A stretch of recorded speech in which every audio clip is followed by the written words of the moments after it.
Welcome, everyone, to Right-Wing Civil War, the movie. That's right. That's what we're doing right now, because I have done all the research. I have 100 tabs open. We are going through everything. Ben Shapiro gave a nuclear speech at Turning Point USA's America Fest. It went super viral. Everyone talked about it. Everyone responded to it.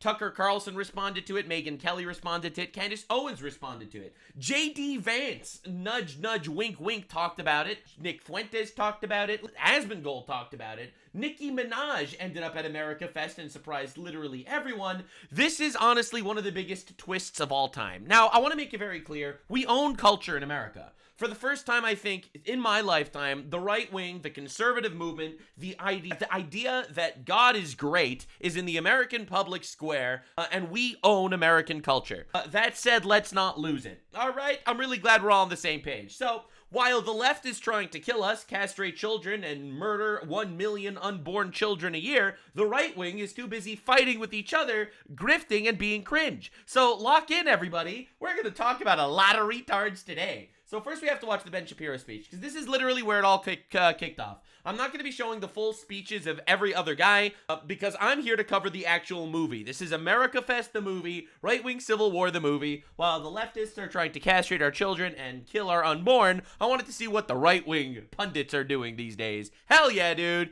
Hell yeah. Really glad the leftists are able to scam people for 18 billion Minnesota Somalian dollars. Meanwhile, the right wing is out there pointing guns at each other. So, in today's episode, everyone's retarded, except honestly for Nikki Minaj and J.D. Vance. This is kind of crazy. So, lock in, everybody. Lock in. Everybody's half right, and we're going to be making fun of everybody here. Well, thank you so much. Thank you so much. All right, so part one is the Ben Shapiro speech. All right, that's part one, because this is where it all started. And I did my best to do all the research, but unfortunately, we're going to need to do everything, because no one else covered it, I think, A to Z this way. So definitely subscribe, share this video around if you can. It's obviously a massive honor to be here at Turning Point USA. It's even more of an honor to follow Erica Kirk, a heroic figure and a true American patriot. Yeah. I really believe that the best way to judge a goodness of a man is to see the goodness of his wife and his children. And on that measure, Charlie was unsurpassed. Honestly, good take. Erica and her children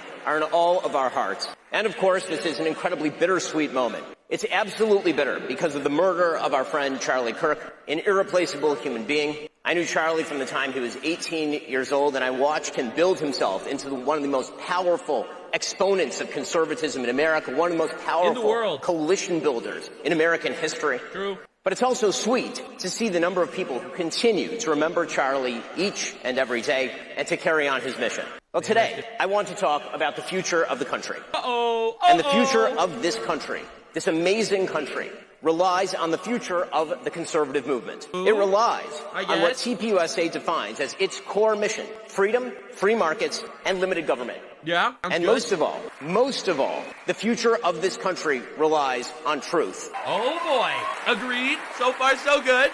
This country relies on truth because victory, true, real, lasting victory, cannot be achieved without truth. I agree with him. Victory without truth is victory for a lie, and that is no victory at all. And unity without truth is no unity. It is merely solidarity in falsehood.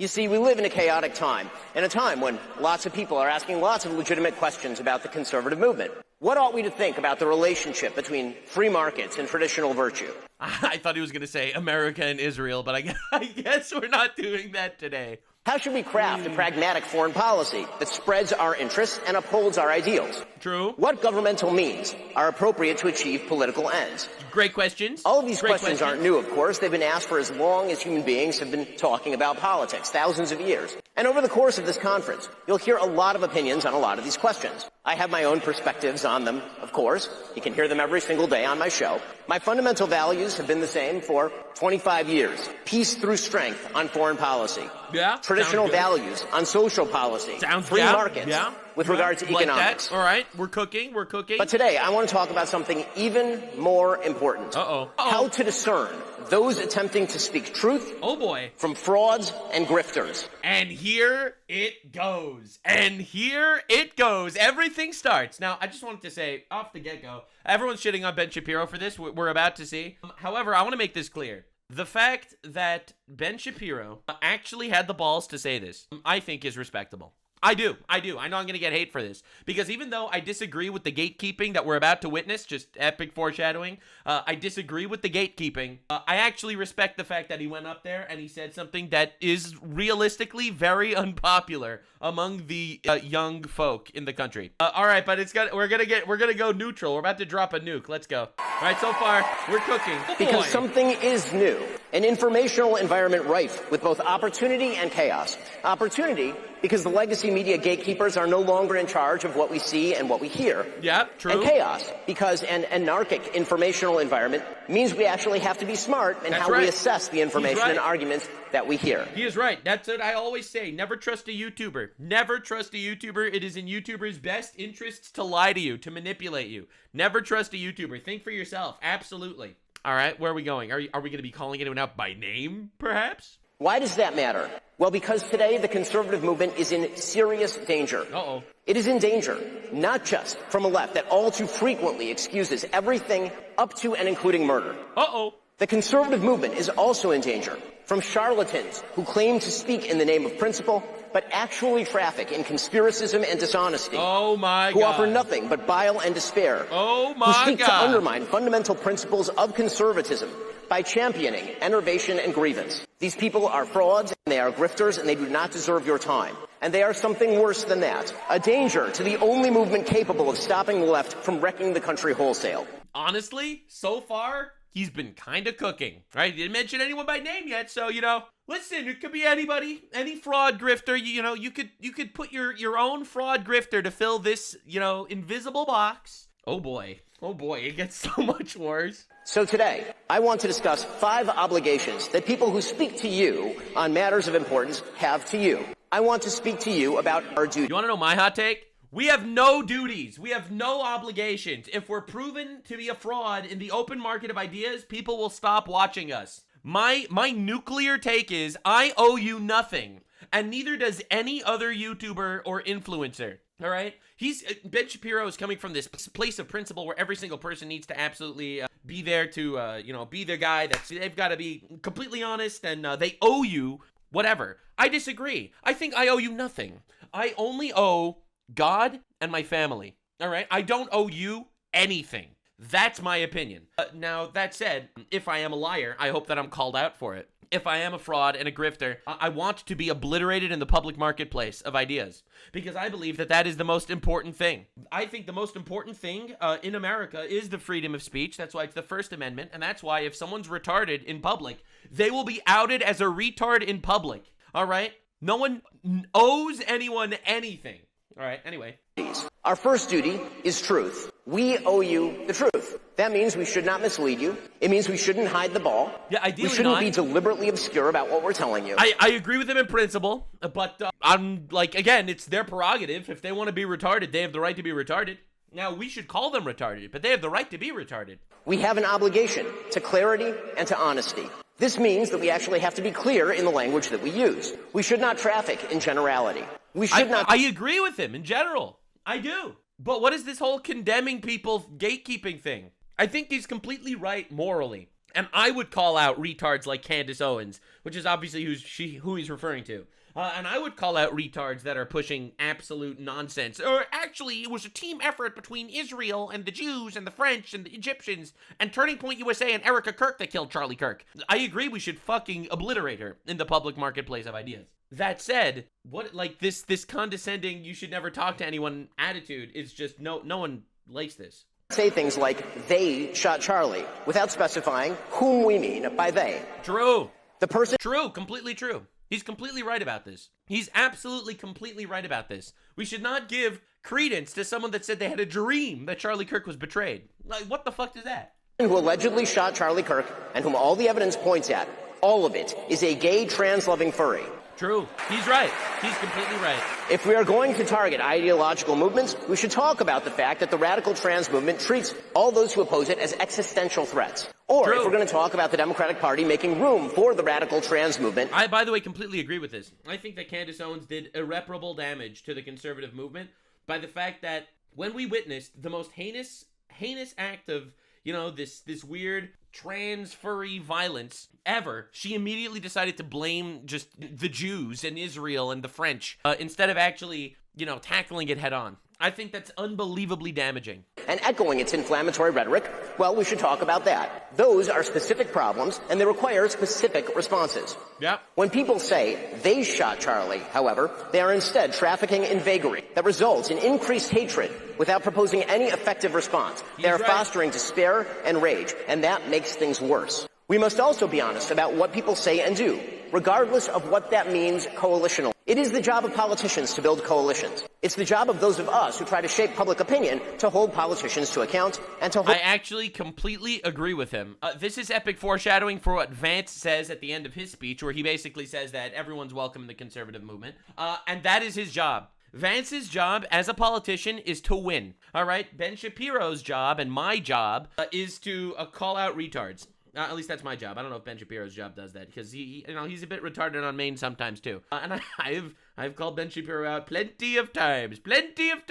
But the reality is, he's right. He's right about this. Hold them accountable to our values. We must not let fear of audience deter us from telling the truth. I agree. We must not let fear of other hosts deter us from telling the truth. So, honestly, I think this is so based of him. Like, I see so many people criticizing him for this speech, as well as some people praising him for this speech. I think he's completely right about this. The issue is, bro, every time dude gets criticized himself, he writes it off as anti-Semitism. That's the issue. Every time someone criticizes Ben Shapiro, he immediately, hits them with the anti-Semitism trap card. And he doesn't actually engage with any of these points. Like, one of the major criticisms to Ben Shapiro is that Ben Shapiro seems like he's more loyal to a foreign government than to our government. And the reality is that that's a very valid criticism that he really just kind of brushes off as anti-Semitism. And that's insane. So while I agree with him in principle, I would really love if these principles were universal. For example, if Candace Owens decides to spend every day since the murder of Charlie Kirk— Oh my God. Dude, what is that applause? So, if Candace Owens decides to spend every day since the murder of Charlie Kirk casting aspersions at TPUSA and the people who work here, who worked with Charlie every single day, his best friends, to cast aspersions at Mikey McCoy and Andrew Colvin and Blake Neff and Tyler Boyer yes, at Erica Kirk. He's right. And to imply or claim complicity in over Charlie's murder, to spew absolutely baseless trash, implicating everyone from French intelligence to Mossad to members of TPUSA in Charlie's murder, or a cover-up in that murder, then we, as people with a microphone, have a moral obligation to call that out by name. Damn!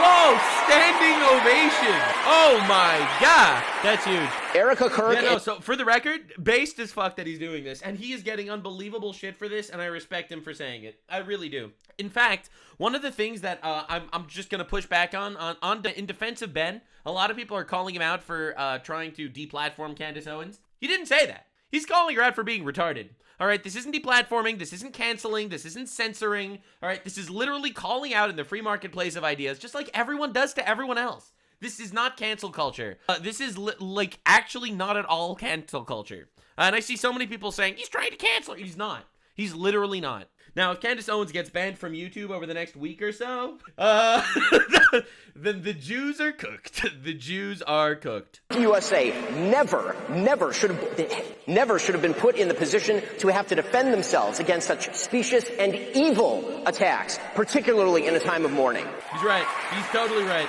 And the people who refuse— And everyone bitching about this? Like, why are you bitching about this? Just like you could criticize him, he could criticize you. Thanks for the 10 subs, Soup. To condemn Candace's truly vicious attacks, and some of them are speaking here, are guilty of cowardice. Damn. Yes, cowardice. Bro's right, though. He's just right. There are so many pussies out there that are scared to call out Candace Owens. You know who's not a pussy? Proven not a pussy? Me. That's right. Me. Rabbi Bitchenstein, myself. Me. The guy that straight up called out Candace Owens before it was cool. Before Ben Shapiro did, and before Tim Pool did, there was me. The Bitchenor. Immediately justified. The fact that they have said nothing while Candace has been vomiting all sorts of hideous and conspiratorial nonsense into the public square for years is just as cowardly. Second, because we owe you the truth, we owe you the duty to speak out of principle, not personal feeling. It should not matter whether we despise someone or whether we love someone. The question is what they say and what they do, and whether those things are morally decent or not. He is correct. On a political level, do they foster freedom, justice, and prosperity? On a personal level, do they treat others as they would wish to be treated? Personal feeling is not a substitute for moral judgment. To take again the Candace Owens situation as an example, friendship with public figures who say or do evil things is not an excuse for silence on the matter. Politics is not the sisterhood of the traveling pants. Damn. Politics is about principle, and if you are willing to sacrifice basic truth and simple principle in favor of emotional solidarity, you have betrayed your fundamental duty to the American people. For the record, I completely agree with him. However, it's important to note, Ben Shapiro has some takes like, who cares who really killed JFK? That was so long ago. You know what I mean? You know what I mean? So like at the same time, we could definitely hit back here. You know what I'm saying? First off, I should break the omerta here and just be a little bit clear. The notion that people in our industry are close friends, like we all take holiday breaks with each other and go to each other's kids' graduations and stuff, is generally untrue. Some people do that, most of us don't. We see each other at conferences and we talk on the phone and all the rest. We're business colleagues. But even if it were true that other public figures were our best friends, our very best friends, that does not relieve us of our duty to speak out of principle and not to cover up evil or shy away from addressing it out of friendship. I agree with him. Yeah, he's right. So no, Tucker Carlson. Bro, I'm watching Nux now for the Jew-on-Jew violence. Listen, man. I am an equal opportunist racist, all right? Equal opportunist retard. I call everyone retarded. Now, ultimately, this entire thing is a giant bitch fest that's not talking about the fact that the left is trying to kill us. So I'll just be real here. I'm just trying to be upfront. I think Ben Shapiro cooked with a lot of this speech, and that's why he got the amount of reactions he did. Don't worry, the second half of this video is going to be even more explosive than this. Carlson, it is not an excuse to go silent on Candace's targeting of TPUSA. I agree with him.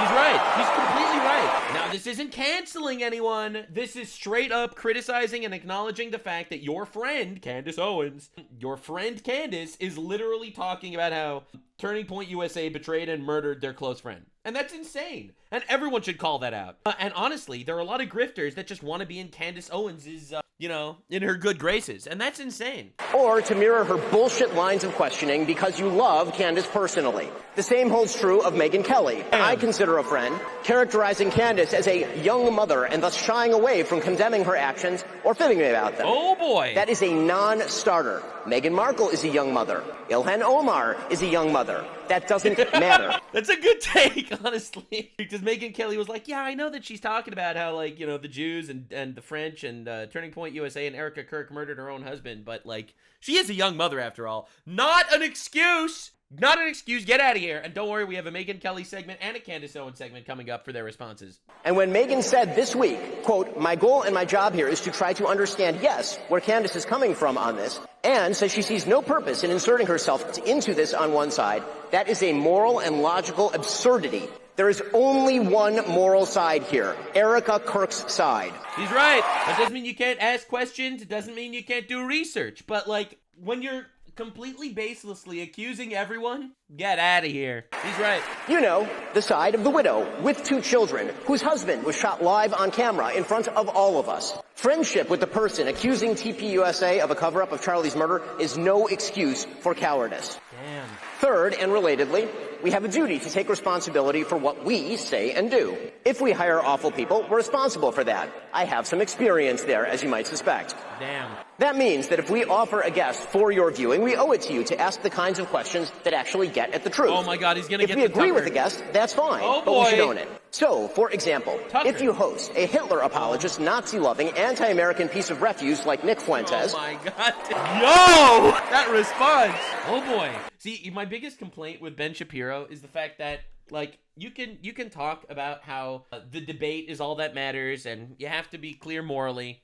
When you do that, that's cool. Debate him! Debate Nick Fuentes. Come on, man. If you are completely and utterly, purely on the correct moral and logical and ethical side, you should have no issue with destroying him in a debate. Do it, man. That's why this is so frustrating. That's why this is so frustrating. Because you can sit on your high horse and you can, spout whatever you want to spout. But you're literally scared to debate him. Like, you're literally scared to debate him. why you'll give him more info. Dude, people in my chat are like, bro, you're just going to put a spotlight on him. Nick Fuentes is bigger than Ben Shapiro. This is an objective fact, all right? An objective fact. All right, this isn't giving him a platform. He is bigger than Ben Shapiro right now. Objectively true. He gets more viewers on his show, live. He gets more likes on his tweets. He gets more clips that go viral. All right, I'm sorry, man. You are living in a delusion if you don't think that's what we're talking about. So, again, in my opinion, debate him. And for the record, I have the same criticism against Tucker Carlson, because Tucker Carlson is terrified of Ben Shapiro. A lot of you don't know this, but Ben Shapiro actually wanted to debate Tucker Carlson, and Tucker Carlson refused. He was a giant pussy about it. So don't worry. This is the pussy triangle over here. All right, we got Ben Shapiro scared to debate Nick Fuentes, and you got Tucker Carlson scared to debate Ben Shapiro. And like, bro, you have like this, and it's terrible. It's terrible for everyone that these discussions can't actually be had. So anyway, so that's where we're standing right now. You know, the Nick Fuentes who said that the vice president of the United States is a, quote, fat gay race traitor married to a Jeet. The person who said that Charlie Kirk was a, quote... Yeah, not a nice thing to do. I don't think that's very nice of Nick Fuentes. In fact, I think Nick Fuentes' rhetoric is deplorable. I really do. I think it is. I think it's unbefitting in many, many ways. That said, debate him. Out of context clips are really not gonna work. Like, bro, that's why this is never gonna work, man. Retarded idiot. The person who said, and pardon my language here, it's his quote, that he, quote, took Turning Point USA and fucked it, and that's why it's filled with groypers. If you have that person on your show and you proceed to glaze him, you ought to own it. True. There is a reason that Charlie Kirk despised Nick Fuentes, and indeed even chided Dinesh D'Souza for debating him. He knew that Nick Fuentes is an evil troll, and that building him up is an act of moral imbecility. And that is precisely what Tucker Carlson did. True, but he's there now, all right? Fine. So, he's there. You want to say that it's moral imbecility? Sure. So debate him. Like, that's the scariest part, man. That's the scariest part. It's the fact that everyone can sit there and talk about it. He's just a troll with no good ideas. So destroy him. So like, bro, he's just some little idiot, all right? Just kill him. Kill him in the public square. Humiliate him. Hit him with facts and logic. Do it. That's the issue. Like, when he criticizes Tucker Carlson, completely valid. All right? He wanted to debate Tucker. Tucker refused. Tucker's a pussy. When he criticizes Candace Owens, completely valid. When he criticizes Nick Fuentes, it's coming under the guise of also being scared to debate him. And I'll be real, that is so frustrating. Nick Fuentes up. And he ought to take responsibility for that. Just as he ought to take responsibility for glazing pornographer and alleged sex trafficker Andrew Tate. True. Or for mainstreaming fake historian and pseudo-Nazi apologist Daryl Cooper. Agreed. As America's best and most honest popular historian. Yeah, Tucker Carlson is a bought, paid foreign operative, and I'm going to prove that in this video. Don't worry. Tucker Carlson responds to this too. Hosts are indeed responsible for the guests they choose and the questions they ask those guests. Yep, agreed. Fourth, because we have a duty to truth, we also have a duty to provide you with evidence of the claims that we make. Emotive accusations, conspiracy theories, and just guessing questions, that's lazy and stupid and misleading. None of them are a substitute for truth. None of them are a substitute for evidence. So, when Candace Owens says, I don't know, but I know, that is retarded. And we are all more retarded for having heard it. Oh my God! No. That's a good line. True, for the record. True. Don't worry. Candace Owens responds. When Steve Bannon, for example, accuses his foreign policy opponent... Don't worry, Steve Bannon responds. ...of loyalty to a foreign country, he's not actually making an argument based in evidence. He's simply maligning people that he disagrees with, which is indeed par for the course from a man who was once a PR flack for Jeffrey Epstein. Oh, damn. Check the record. Oh, boy. Our duty to provide you evidence means we actually have to do much more than just ask questions. Just asking questions is something my 5-year-old does. And it's really cute when it comes from my 5-year-old. But when grown men and women spend their days just asking questions without, seeking answers, they are lying to you. Oh, right. In fact, they're doing... He's completely correct here. I hate that entire genre. I hate that entire genre of commentary, all right? Of people just showing up and being, I'm just asking questions. Is it true that you're a rapist pedophile? I'm just asking. It's like, bro, these questions are obviously there just to poke and prod you down a certain rabbit hole and change the viewer's intention, because the viewer doesn't care. The viewer doesn't want to know. So anyway. Something even worse. They are seeding distrust in the world around you, and they are enervating you in the process. I agree. Now, the thing is, there are some people that really ask meaningful questions. So get ready for a lot of ad hominem kind of responses. What's wrong with asking questions, Ben? And that's not what he's saying. He's just saying ask questions that aren't baseless and questions that actually potentially might have answers that you're trying to find. Now, one thing that's funny is Alex Jones is the voice of reason here. Alex Jones asks questions and he really does try to find answers. Alex Jones just made an entire hit piece on Candace Owens for her stupid conspiracies. Bro, you're not, like, bro, I'm telling you, man, I told you, I'm making right-wing Civil War the movie. So, for example, if many speakers, including Tucker Carlson and others, get on stage here at TPUSA and claim, without proper evidence, that Jeffrey Epstein was running a Mossad rape ring being covered up by the Trump administration, they are not actually uncovering a conspiracy or effectuating a solution. They are claiming a special provenance to information they won't let you see, which builds their power and leaves you with none. They are also implicating in their speculation actual human beings, good human beings, like Kash Patel and Dan Bongino and Pam Bondi, and yes, the President of the United States, even if they're too cowardly to say President Trump's name. And that means you won't trust those good people in the future. You haven't gotten smarter, you've just been manipulated. When forced to demonstrate their evidence, these same people will often refuse to provide it. They'll claim ignorance. They'll pretend they're outside the system. And they don't have access to actual information. You know, they're just asking questions. But many of these same people have direct pipelines to informational sources. So, for example, if Tucker wants answers to his questions about, say, Jeffrey Epstein, he could call the Vice President of the United States. He's quite close with him. But he won't, because that might undermine the empty speculation. Damn. None of this means there aren't actual real conspiracies in the world. Of course. I think that there is a Jeffrey Epstein conspiracy. I personally think there definitely is a Jeffrey Epstein conspiracy. Like, let's be real here. The FBI, let me just give you, like, the super fast facts. And honestly, the reason why my complaint with Ben Shapiro here is just, in my opinion, by the fact that Jeffrey Epstein's conspiracy theory aligns with Israel, all right? I think Ben Shapiro is trying to shut it down completely and make it sound like there's no conspiracy there because, he doesn't want to take that extra step to need to talk about Israel. And it's so rough because Israel is the unsaid elephant in the room that, and look, this is coming from me. I like Israel. Okay? I don't think that they're completely free of criticism, though. Ben Shapiro, it's kind of scary. There is definitely an Israel-shaped elephant that we're not talking about here. Now, the Jeffrey Epstein situation, in my opinion, so I'll tell you my opinion. In my opinion, Jeffrey Epstein ran a blackmail ring run by multiple Secret Service and intelligence agencies that are all working together, including CIA, Mossad, MI6, and French intelligence. And I think it's a collection of all of these guys that were using Jeffrey Epstein to get blackmail material on powerful people. That's my opinion. Now, that's just what I have to say. The evidence is the fact that he had multiple passports, like a dozen different passports. He became unbelievably wealthy with zero evidence as to how he got that wealthy. He was tied personally to British intelligence. His partner was tied to Israeli intelligence. He was an FBI informant. They literally called him out to the FBI. They said that he had child pornography in 1996, and they didn't arrest him. They actually ended the FBI investigation into him prematurely without ever explaining how. This dude had connections with every single rich person ever, from the royals in Qatar to prime ministers in Israel to the Prince of England to the presidents of the United States. They were all his buddies and on his islands. 1996, they dropped the charges. 2004, he was an FBI informant, an asset. 2006, he was arrested for some shit. They released him again, only for him to restart up a giant sex trafficking empire where they arrested him again, and then he allegedly killed himself in prison.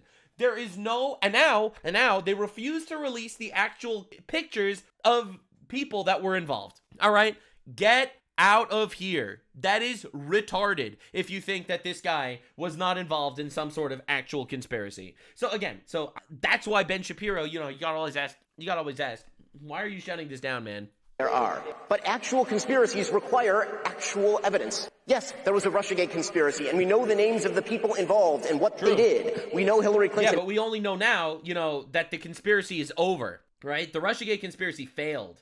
All right, it was used, unilaterally against Trump, and it's over. That's why we know about it. We didn't know about it for 5 years. So were you not allowed to talk about it for those 5 years that we didn't know about it? See, that's the rough part here, Infusion Chief and James Comey and Loretta Lynch and Adam Schiff. We know all of those people. Yes, there was a COVID-19 conspiracy. We know that Anthony Fauci worked to shut down alternative solutions from people like Jay Bhattacharya. This is true, but Ben Shapiro, for the record, also literally told everyone that you have to get the COVID vaccine. He said, just get the vaccine, you dolt. That was like his literal quote. So yeah, you're right. But now we know that it's a conspiracy. But for all the people that were saying a conspiracy while it was happening, that were proven correct, should they not have done that? See, that's the issue here. Like, you can't just talk about conspiracies after they're proven, because then they're not conspiracies. Then they're just facts. Conspiracies are trying to figure it out when you don't have all the facts, when you just have loose evidence. So this is like again, Candace Owens, in my opinion, is not doing conspiracies. Candace Owens, in my opinion, is straight up lying and grifting and has zero evidence to anything. COVID, there was evidence. I don't know, man. But when people posit a conspiracy and then provide you no evidence, they are doing you a fundamental disservice, and they are making you stupider in the process. Finally, because it is our job to make the lives of our audience better, right? That's really our job, is to give you more information to make your lives better. We have a duty to propose solutions. That's why we have to talk about our problems in order to find the solutions. I agree with that. That's my biggest, that's another one of my major complaints with, like, Tucker Carlson, for example. That dude never has solutions to anything. It's all problems. He only has problems. He is the biggest pessimist of all time. That's crazy. That's what politics was supposed to be about, after all, finding solutions to our common problems. If we speak endlessly about the problems we face, without ever positing a solution other than wrecking the system or centralizing power in a cult-like figure, we are not finding solutions. I agree with him. We are merely making problems worse. Just asking questions, positing vague conspiracies, raving like Alex Jones about the secret confederacies that control your life. None of it makes... Bro, Alex Jones is so right, though. Oh my God. Yo, bro, Ben, debate Alex Jones. I can't do this. Your life better. None of it. In fact, it makes your life markedly worse. That's because if you truly come to believe that nothing in your life is in your control, you can't even... I don't know, man. Saying that there are no conspiracy theories, that's what a lizard person would say. I'm just saying. Take control of your own life. You despair of your ability to change your own circumstances, and then you fail. And you must not fail. Because here is the most fundamental truth of all in the United States. For all of its problems, many of which, a huge number of which, are real and serious, the United States is still the greatest country in the history of planet Earth. Facts. True. We have the greatest constitution ever devised by man. We have the greatest founding philosophy ever put to paper in the Declaration of Independence. In this country, you can make of yourself what you will, and if there are true obstacles standing in your way, we can all work together to remove them. That, by the way, is the essence of conservatism, that we live in a world created by God with a logic and a rationale, that we as human beings were created in God's image, as it says in the book of Genesis, with creative capacity and the power to choose, and that in a free country of limited government and defined powers, with property rights and equality under law, our destiny is in our hands, and that we all have a duty to make the most of that historic opportunity. Anyone who tries to convince you otherwise is lying to you, and they are making your life worse in the process. Damn. Now, that lie may feel good in the moment. It may excuse us from taking the corrective action we can take on a personal level to fix our lives. It might give us someone else to blame for our own failures. But in the end, the lie kills, not just your future. I actually agree with this also, because one of the major issues, I think, with, like, the left is, you'll have, like, a black community that's poor. And, all the schools are just going to teach all the kids in the black community that, the reason why you're actually poor is because of white person bad racism 400 years ago. You get that. And it's like, bro, I don't know, man. I don't know if that's really the reason why it's shitty here. This victimhood stuff is kind of cringe. And I get that as well. I get that same vibe from some people on the right even that are like, well, actually, it's not my fault. It's the Jews, right? It's like, bro, what are you doing? The Jews didn't stop you from going to the gym, all right? The Jews didn't stop you from getting a wife and building a family. Like, get out of here. Like, to some extent, it's just so frustrating. The victimhood shit is toxic. And he is right that shifting blame on other people as opposed to trying to fix yourself, that's a toxic mentality. Sure, but the country that we've been given. So, one guy in chat literally got cucked by a Jew, and he's like, actually. For those of us who talk for a living, that's our job. To discuss America's problems with truth and with evidence, to provide possible solutions, and to encourage Americans to succeed and make great decisions. Yeah. We who speak to people on a regular basis, who have a microphone and an audience, we have duties to you. The duty to speak the truth, the duty to speak principle. Look, I try my best to be honest, obviously, and I try to be honest and principled and all that. But if someone doesn't speak the truth, you call them out. I don't think they have duties to anyone. That's my incredibly nuclear take. Gatekeeping is cringe. My incredible nuclear take is stop gatekeeping, man. Literally stop. Not personal feeling. The duty to take responsibility for our own actions. The duty to provide you with evidence to do more than conspiracize or... I agree. Dude, by the same way that, a YouTuber has duties to show you evidence, the viewers have duties to demand evidence. I don't know, man. I'm so tired of the gatekeeping. I'm so tired of, like, the moral, outrage and gatekeeping part of all of this. Like, guys, the left is killing us. They're trying to circumcise. They're trying to castrate our children. They're trying to murder our babies.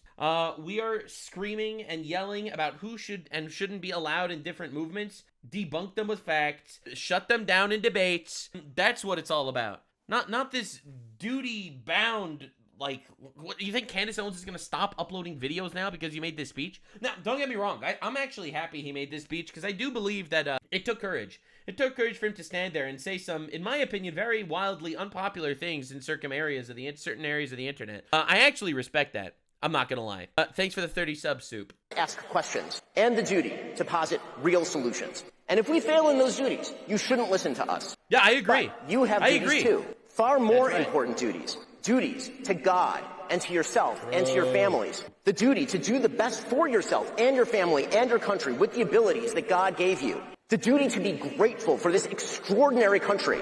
The duty to celebrate what we've all been given and to fight to preserve it. All of that, every bit of that, begins with truth. We owe you that quest for truth. You owe yourselves that quest for truth. And true victory only comes through truth. Thanks so much. Happy to take a couple questions. Damn. So anyway, he gave this speech. And I have to say, it cooked. It cooked in certain areas. In certain areas, it was a little too gatekeepy and, like, well, actually, my version of conservatism, good. Your version, bad. So therefore, you're not allowed to be here. So that's essentially what happened. All right? Okay. I don't trust any of these guys for truth. Good. You shouldn't. Never trust a YouTuber. YouTubers are all liars, just like politicians. They're trying to manipulate you to get your views. Never trust a YouTuber. None of them. Not me, not Ben Shapiro, not Nick Fuentes, definitely not Candace Owens, because she has zero evidence. At least I have evidence, right? So that's the difference between me and Candace. I have evidence. She's just retarded. Now, that's the difference. So, anywho, you gave this speech. Now, the reason why I wanted to show this speech in full is because this speech changed the entire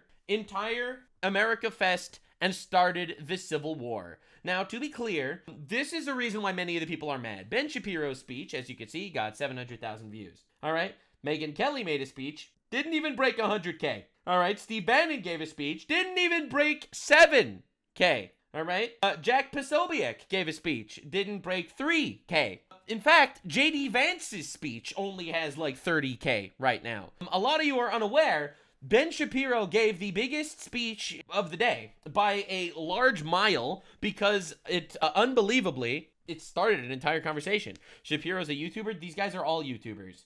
Like, literally, these guys are all, you think Megyn Kelly's a YouTuber, like 4 million subscribers. All right, get out of here. The reality is, it's pretty crazy. Name 10 duties? Sure. The 10 commandments. All right. One God, not more gods. Don't use God's name in vain. Yeah. Keep the Sabbath. Honor your parents. Don't kill. Don't steal. Don't covet your neighbor's wife. Don't be super envious and a piece of shit. And other don'ts. All right, there we go. I kind of lost track of where I was up to in the middle of there. But that's kind of where we're at. So Ben gave this speech. It was diabolical. Now, a lot of people kind of took his side. This is Vivek Ramaswamy. He also kind of gave a very similar coded speech to Ben Shapiro. Don't bear false witness. Yeah, true. Don't. And a lot of people are criticizing him for this, but he went out there. Even normalizing hatred towards any ethnic group, toward whites, towards blacks, towards Hispanics, towards Jews, towards Indians. You have no place in the future of the conservative movement. You see what I mean? Super gatekeepy. Oh my God. Now, like, here's the thing. I agree with what he's saying. I agree. It's not a nice thing to do. All right. Don't have like, don't be a racist piece of shit in general just because people are different ethnic groups. Okay. All right. Whatever. Bro, stop. Literally stop. You are like, dude. Right message, wrong messenger. That's one. And two, and I think this is also fundamental, who are you to decide who gets a place in a made-up movement? This is crazy. This gatekeeping will never work. anchor baby guy who was part of a giant alleged scam who came here. And while, yes, I agree with most of what he says, even, I'd say. I would even argue that I agree with most of what he says. Dog, what are you doing? Literally, what are you doing? You don't have the right to be in my movement? What the fuck is your movement? Like, shut the hell up with this gatekeeping garbage. Period. And I will not apologize for that. I will not hedge when I say it. If you believe, and you will forgive me for giving you an exact quote from our online commentator, Nick Fuentes, if you believe that Hitler was pretty fucking cool, you have no place in the future of the conservative movement. You can debate foreign aid to Israel all you want. That's fine. That's fair. But you have no place with that level of hatred. You can debate the right resolution of the Russia-Ukraine war, but if you believe Joseph Stalin is someone to look up to, you have no place in the future of the conservative movement. If you call Usha Vance, the second lady of the United States of America, a Jeet, you have no place in the future of the conservative movement. So yeah, I agree with him that calling Hitler really fucking cool is pretty retarded. I agree with him that idolizing Stalin is pretty retarded. I agree with him that calling Usha Vance a Jeet is not a nice thing to do. But who are you to do this gatekeeping? Like, what are you doing? Oh my God, it's crazy. And if you can't say those things without stuttering, then you have no place as a leader at any level in the conservative movement either. Certainly not in my state of Ohio. Good thing I'm not a leader and I'm just retarded. So anyway, so that's what's going on here. This did not go over super well by a lot of people. This went over well by some guys, but for the most part it didn't. Hitler was a nerd? Yeah, no, Hitler, I mean, to be fair, Nazi uniforms are pretty cool. But aside from that, Hitler was probably the biggest failure ever. Yeah, no, he gave charismatic speeches, and then he marched his entire country into absolute oblivion, fractured the entire West, and aged in and ushered in 80 years of white guilt, all right? The reason why this multiculturalism slop project happened is because Hitler was such a fucking nightmare. Yeah, no, he was a nightmare. He really was. He was terrible. Failure as an artist, slightly charismatic. No, he was charismatic, to be fair. But, you know, he kind of united the world, I guess, against him and then destroyed it. Now, first I'm going to show you a pro Ben Shapiro remark. So this is Scott Jennings from CNN. Here's what he had to say about Ben Shapiro. I was so heartened to see how well this seemed to be received by the Turning Point audience. I am a bit of a skeptic that this is a debate in the Republican Party or the conservative movement. To me, the debate seems to be between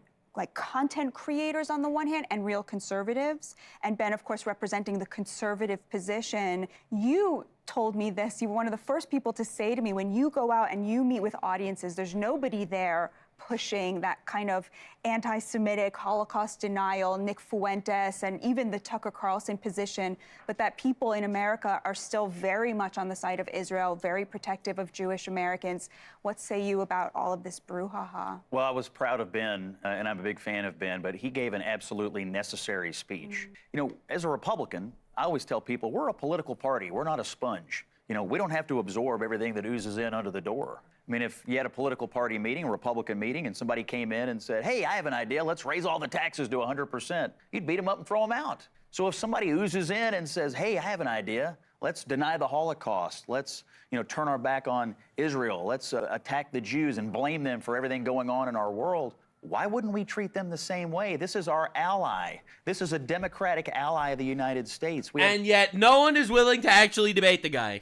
I'm just saying, and yet no one is willing to actually engage with the talking points. Not even one. A shared Judeo-Christian heritage. This is the underpinning, the pillars of Western civilization that we're upholding together. And you want the conservative movement to attack all that and turn against that? So my view is the Republican Party and the conservative movement very much can tell the difference between right and wrong. I think the left in this country is having a real trouble with that, but we cannot fall victim to the same thing. I do think some people are dabbling in this to make money, to get attention. And I think in the case of Candace, what she has done to a grieving widow and forced that poor Erica Kirk to pay attention to her, to meet with her, to say the things about this. Also, she can make a few extra bucks on some kind of a podcast is nothing short of disgusting and vile. And I'm sorry Erica Kirk has had to go through that. The Turning Point folks are trying to keep an organization going in the wake of a horrific murder.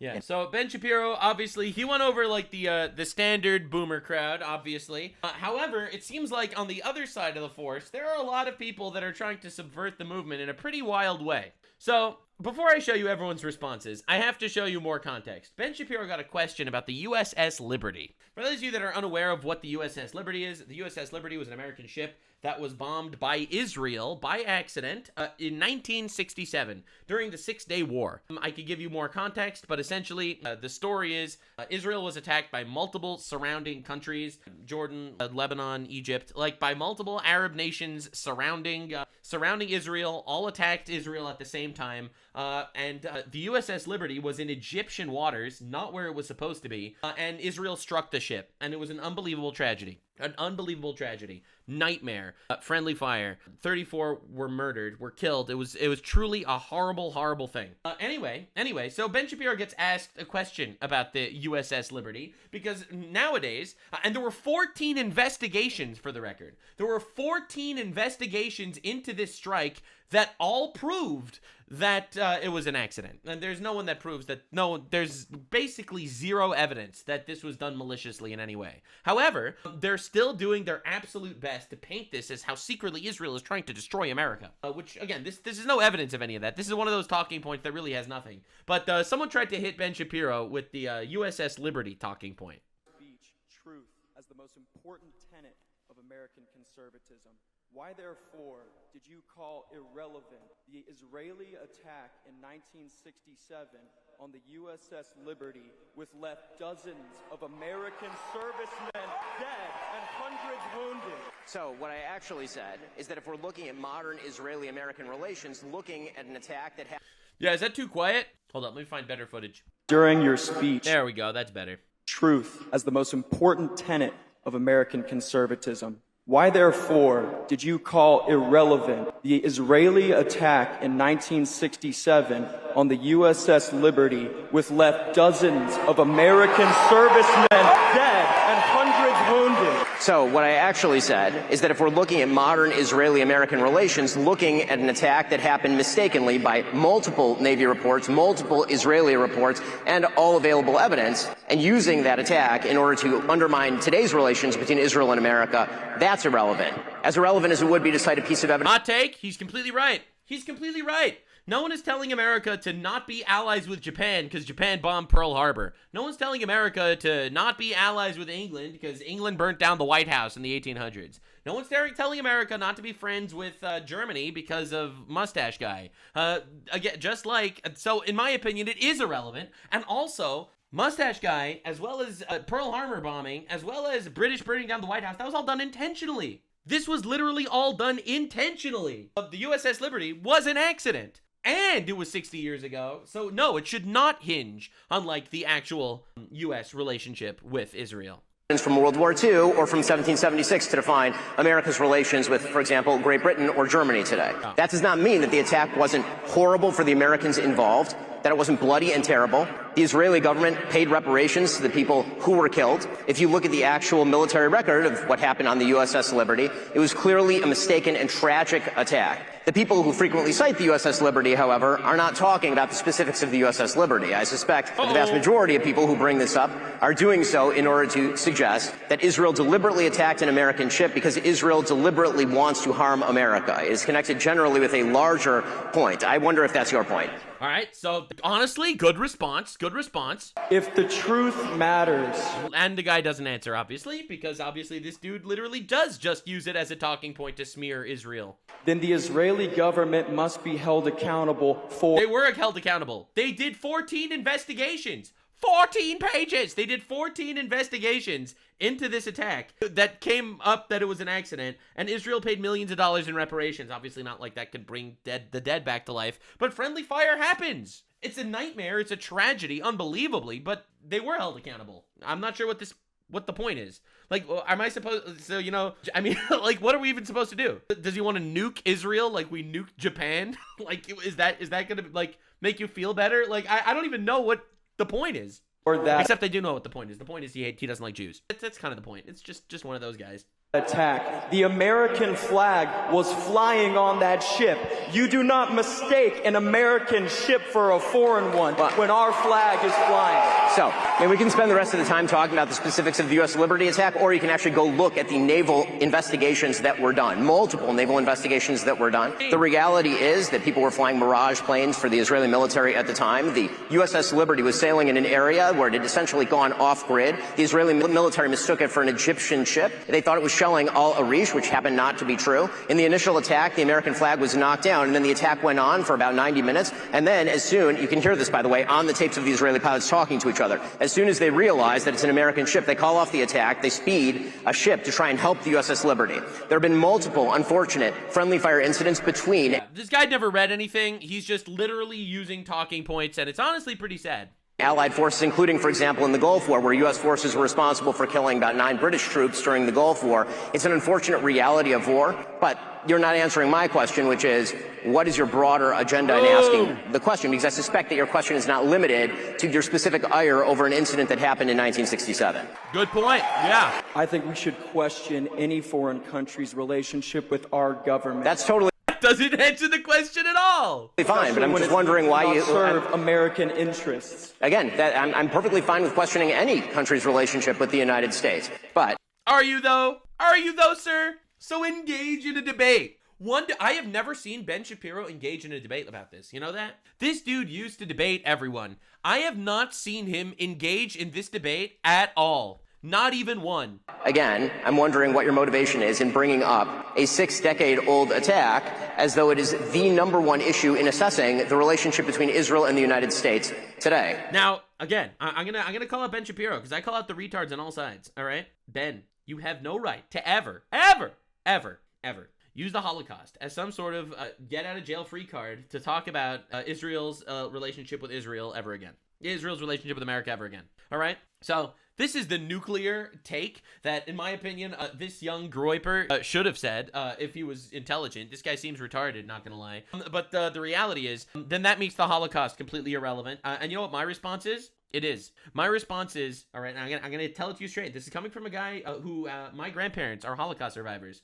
The Holocaust is irrelevant for modern relationships between America and Israel. All right. Now, this is the nuclear take that, unfortunately, I've never heard Ben Shapiro say, because I don't think Ben Shapiro and I have exactly the same stances here. But my opinion is the Holocaust is irrelevant to modern Israeli-American relations either. It was an absolute nightmare. We should all learn from history. Doesn't mean that America owes Israel literally anything. And Ben Shapiro doesn't say that. So anyway, anywho, that's why you watch Nuxanor, because I throw shit at everyone. Well, many problems persist to this day, but it's interesting like that what? You say 6-decade-old incident when there are many people in this audience who were alive for that attack. Again, this is like completely garbage, emotional bullshitting and gaslighting. People were alive! This dude literally sounds like a libtard.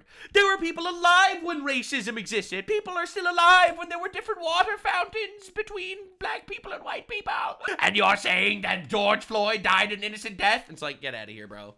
Get out of here, bro. As if this is something that's irrelevant. Well, that doesn't no, So anyway, this is just sad and pathetic. Groiper got obliterated. It's kind of sad, honestly. But anyway, the reason I wanted to bring that up with the USS Liberty is because now you have to see all the responses. So first, I'm going to show you, let's do Megyn Kelly. All right, so Megyn Kelly. Then I'm going to show you Tucker Carlson and Candace Owens and Steve Bannon. I'm going to show you everybody. It's going to be pretty awesome. So this is what Megyn Kelly had to say. You know what? Who should I say for first? You know what? We'll start with Tucker. We'll start with Tucker because I have a pretty new... I just got here, and I feel like I missed the first part of the program. Hope I didn't miss anything meaningful. But I just want to say, I don't think I did.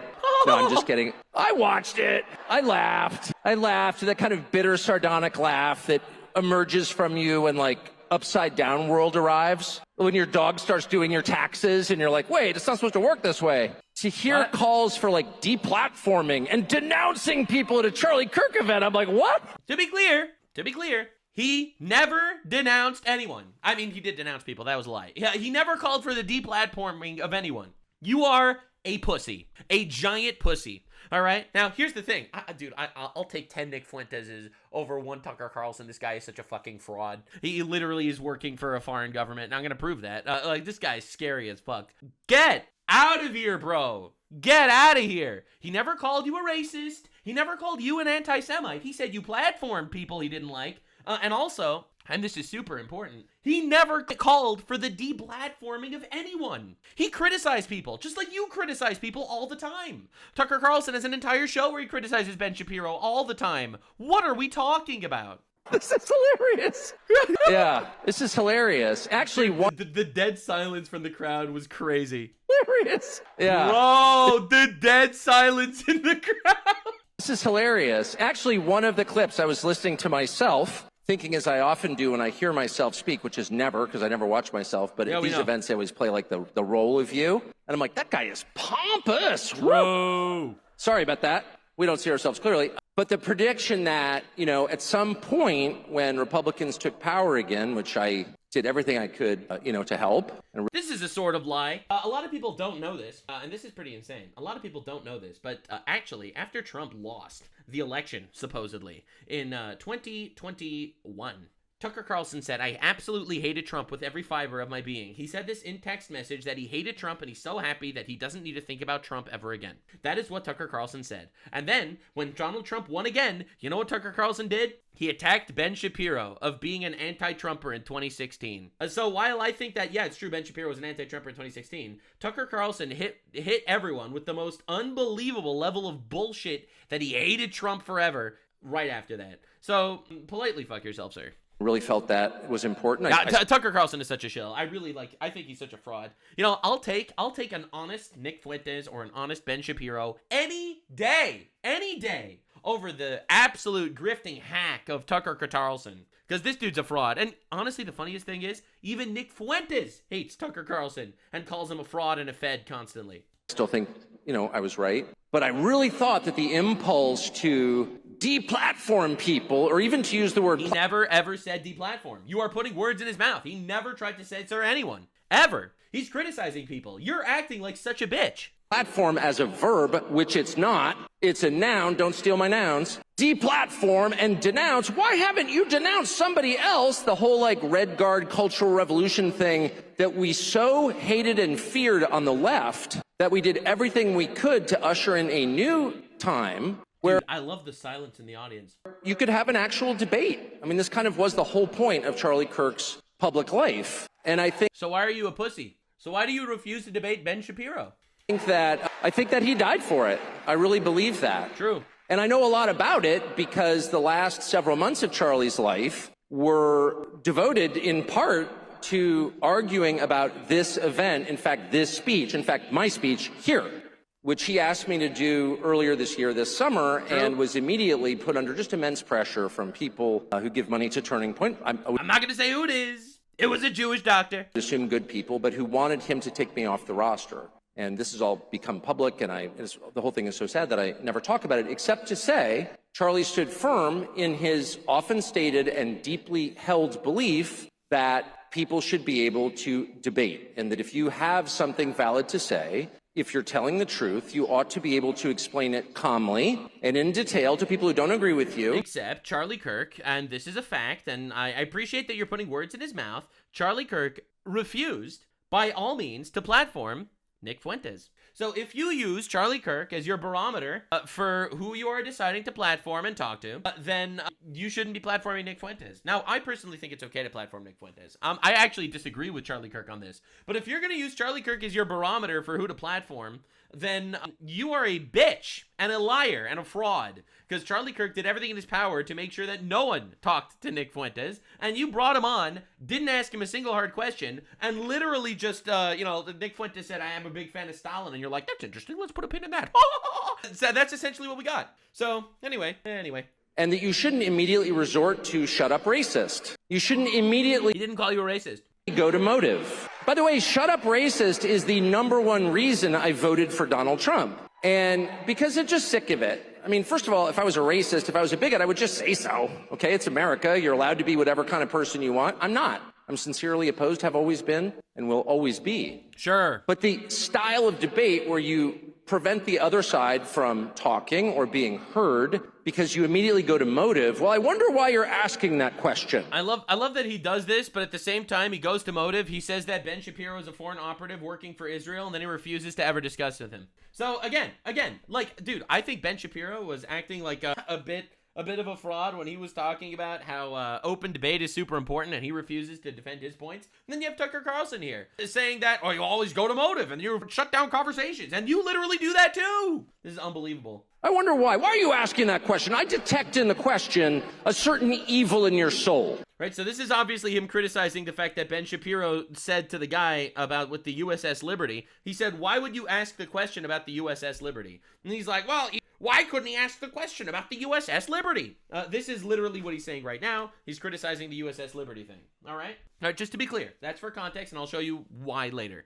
And everyone listening should know that listening to you implicates them, and that they someday may be asked to denounce you, and that friendship is not a reason to defend someone. True. Love is no defense. I kind of thought we'd reached the end of that. And as far as I'm concerned, we have. And I'm not going to play by those rules. Yeah. I'm not going to engage in that. Right. If someone doesn't like what I think, fine with me, as long as I get to express it. That's my view. Yeah, that's beautiful, sir. Anyway, so Tucker Carlson, in his speech, I'm not going to show you his whole speech because he rambled a lot, but I am going to show you the highlights. For example, this is him saying Islamophobia is so bad. And what you're watching now, attacking millions of Americans because they're Muslims? Yeah, this comes right after the Bondi Beach massacre where a Muslim guy murdered 15 people on a beach. It's disgusting. And I'm a Christian. I'm not a Muslim. I know there's a lot of effort to claim I'm a secret jihadi. I'm not. You should not attack people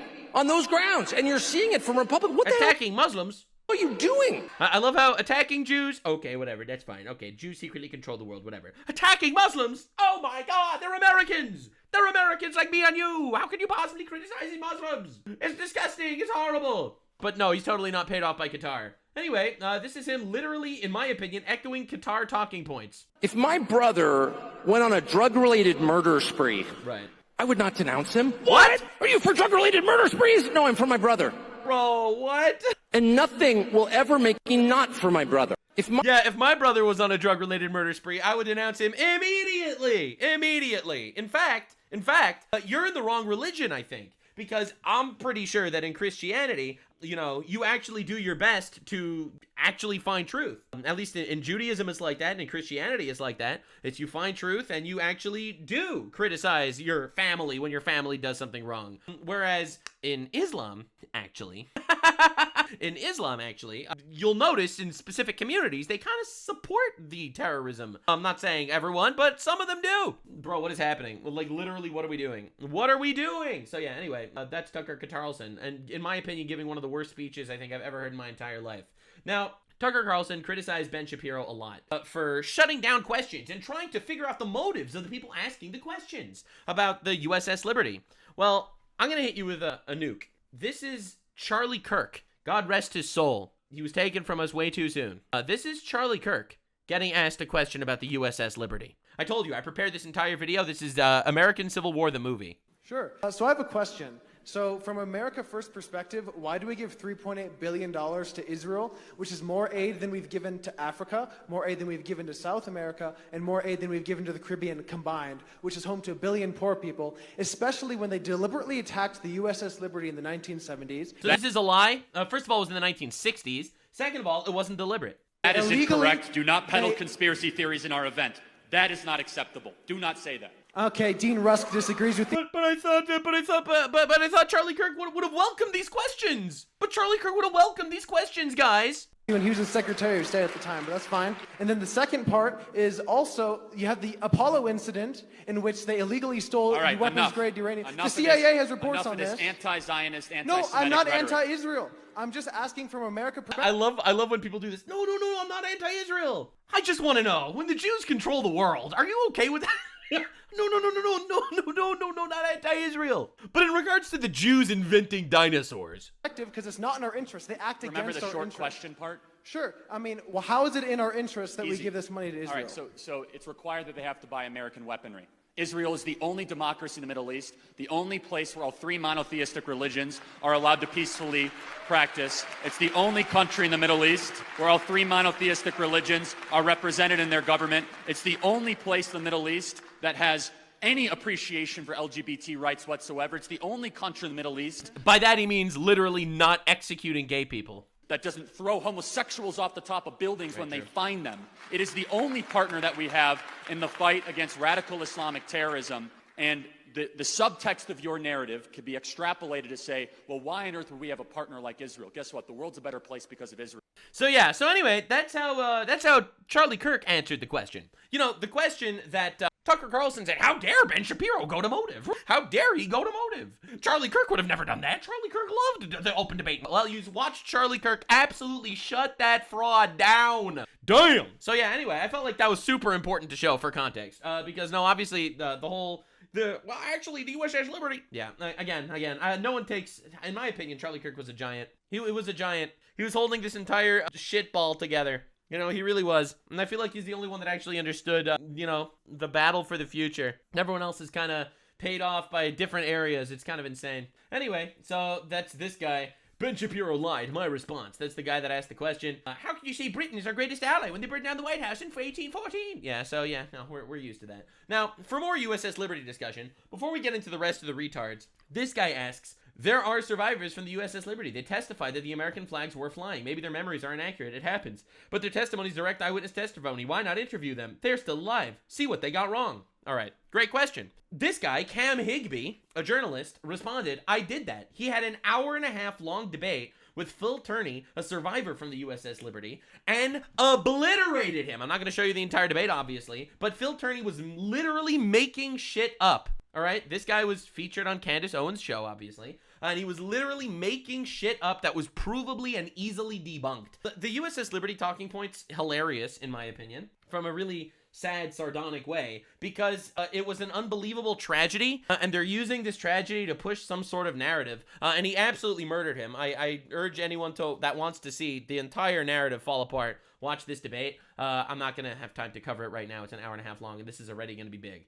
So, anyway, we got to move on to the next of the four horsemen of the retards. I am done with it. We got to talk about Candace Owens, ladies and gentlemen. All right, Candace Owens. Get ready for one of the craziest rides of your life. This was her response. This one is so fully off of the mother effing plantation. Truly, Ben Shapiro, fuck you and the midget horse that you rode in on. Got him. And I say that on behalf of the world. I know. Silence world, black woman speaking. Gonna get applauded by Konstantin Kisin and Andrew Christ is King Clavin and all of the people, the men who have to keep applauding what you do like you're a 4-year-old to make you feel good. But the rest of the world can't stand you. That's a lot of good arguments. You're obnoxious. You have absolutely no values that exist outside of the Talmud. You describe yourself as a Talmudic Jew. The Talmud. Oh boy, we're getting into the Talmud. Wow. She's just anti-Israel, guys. She's not anti-Semitic. And she's just anti-Zionism. What's in that Talmud. And for the record, she hasn't learned what's in the Talmud. The Talmud is 37 volumes, all right?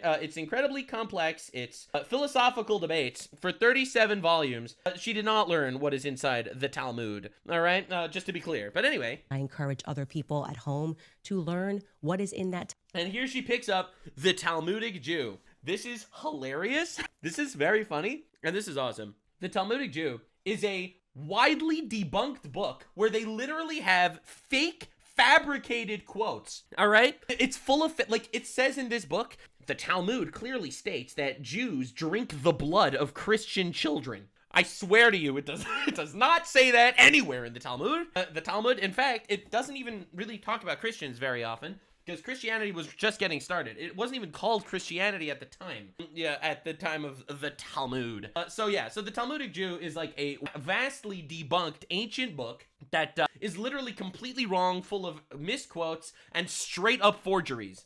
Now, this would be comedy. It would be comedy. Except she is promoting this book to her audience of retards that think that Charlie Kirk was killed by Russian French legionnaires and the Israeli-Egyptian alliance. So people are going to believe this, obviously, which is kind of diabolical. But this entire book is like an obvious fake thing. But she's just anti-Zionist, guys. She's not anti-Jew. Talmud, that you know what Ben thinks of you, because he doesn't just hate me, he hates you too, white men. He hates all black people. He hates all black people? It doesn't say that in the Talmud. Well, how do you know that? Okay. If he's following the rules of the Talmud, I mean... What are the rules of the Talmud? Tell us, please. When I say hates, they think that we're animals. It literally doesn't say that anywhere in the Talmud. So the first thing that she has to say is that in the Talmud, it clearly states that all non-Jews are animals, except it literally doesn't say that anywhere. That's actually not true at all. And it's crazy. She'll just say this stuff. But no, she just hates Zionists. Right? She doesn't like She doesn't like Israel. She doesn't like Israel. It has nothing to do with the Jews. That they have a right to own us. That they have a right to make it doesn't say anywhere in the Talmud that Jews have the right to own non-Jews or blacks or whatever she's saying now. us worship them. That they have a literally doesn't say that anywhere in the Talmud. Right to lie to us. That they have a again, it literally doesn't say that anywhere in the Talmud. In fact, you know, the crazy thing is, the wild part is she doesn't even read her own Bible. All right, in Genesis chapter 21, it straight up says, let me see if I can find it. Uh-oh. Yeah, so it says straight up, at the time, Abimelech and Pichol, the commander of his forces, said to Abraham, God is with you in everything that you do. Now swear to me here, before God, that you will not deal falsely with me or my children or my descendants. All right, like, it's literally absolutely not, man. Like, this is crazy levels of gaslighting. None of this is true at all. It's straight up mistruths. Anyway. Right to sue us and take everything that we have. It doesn't say anywhere in the Talmud that you could just randomly sue the Goyim and just take all their stuff. It literally doesn't say that anywhere. It talks about court cases for sure. Sometimes Jews win, sometimes non-Jews win, because that's part of the debate. But it is nothing. You can't just randomly sue random non-Jews and take all their stuff. No, it's not how it works. That they have a right to deceive us. It literally doesn't say that anywhere in the Talmud. It's crazy. That they have a right to treat Charlie the way that he treated Charlie while he was alive. Ben Shapiro and Charlie were great friends when he was alive. Only to then try to defraud the population into thinking that he is somehow a part of his legacy, that he somehow cared about Charlie Kirk and cares to protect the people that are working at Turning Point USA. Goodbye, Ben. It sounds like you're censoring and deplatforming. Goodbye. Question is, how much more money is Ben Shapiro going to spend to make people think that he's popular? How many more articles is his father going to write under a pen name, Hank Berrien of the Daily Wire, under the pen name Hank Berrien, as he wrote while Ben was at Breitbart, before he turned his back and betrayed them too, because that is his nature. Oh boy. One of these belly creatures. Belly creature. Slither on. Slithers like a belly creature. Question is, how many more weeks and years do we have? It's a good thing she's not doing any personal attacks. I mean, that honestly, I'm really glad that she's not doing any personal attacks. That's pretty great. To keep pretending. Hell yeah. Like Ben Shapiro is relevant. I mean, you're talking about him. Open-ended question. In fact, everyone was talking about him. Everyone's talking about him, so I don't know. Ben Shapiro on stage is somebody who Charlie loved very much and who he fought for. Yeah, but you know who wasn't invited to Charlie Kirk's event? Oh, that's right. Candace Owens. Very end. Because the Jewish donors who were pressuring him, some of them because Ben Shapiro insisted that they do. Yeah, no evidence of that. That but anyway. is Charlie Kirk's true legacy, and that is Charlie Kirk's true friend, just as I was and am. And except you weren't invited to any of his stuff for years. So, no, actually, Charlie Kirk was not your true friend, even though you try your best to gaslight your people. Whereas Charlie Kirk actually was Ben Shapiro's friend. In fact, Charlie Kirk literally had a discussion with Ben Shapiro on their show, like, a week before he was murdered. So, this is wild. Continue to fight and ask questions about who killed Charlie Kirk. Yeah, so we're still going to ask questions. And to people that are at home, get ready, it gets better. I implore you to wake up. Wake up, guys. To these people who wake believe up to the that people. They are contract lords. I challenge. Contract lords. I don't hate Jews. They just think they're contract lords. It says in the Talmud that they could deceive us and own us like cattle. It doesn't say that anywhere, by the way. Black Americans to wake up. Wake up, Black Americans. Get ready. It keeps getting better. To your true history. Wake up to the true history of the Black Americans. The world is not with white men, okay? Wake up to who publishes these books and keeps us warring with one another. No. Christians versus Christians, right? Christians versus Muslims. Yeah, why would Christians hate Muslims? It's probably not the infinite Christian genocide that happened all over the Middle East. It's probably not the fact that that Muslims tried to murder Christians in the 1400s, and then Muslims tried to murder Christians in like every single generation since then throughout all the Middle East. Wake up, guys. Wake up who really is pissing off the Christians about the Muslims. It's probably not the genocide in Nigeria or anywhere else. Or anyone else. That's right. That's right. I know that Lebanon used to be a Christian majority country, and Egypt used to be a Christian majority country. Liberia used to be a Christian majority country, and Syria and Iran used to be Christian majority countries, and Nigeria and Sudan. They also used to be Christian majority countries. But now for some reason they're Muslim majority countries. Where did all the Christians go? It's probably the Jews. Probably the Jews. Wake up and learn the true history of slavery.